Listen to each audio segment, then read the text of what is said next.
Isaías 55, 8. Diz o Senhor: meus pensamentos não são os seus pensamentos, nem os meus caminhos são os seus caminhos.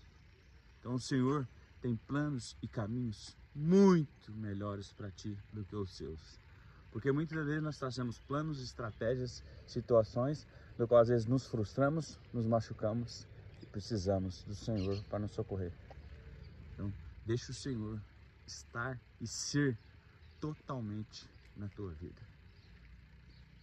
Quando você decidir vivenciar e sentir realmente isso, o Senhor fará coisas o qual você nunca mais achou ou pensou que poderia alcançar. Mas o Senhor vai lá assim: eu sei o que eu tenho para ti. Confie no processo, confie no Senhor. Viva exclusivamente isso. Façam todos um excepcional dia.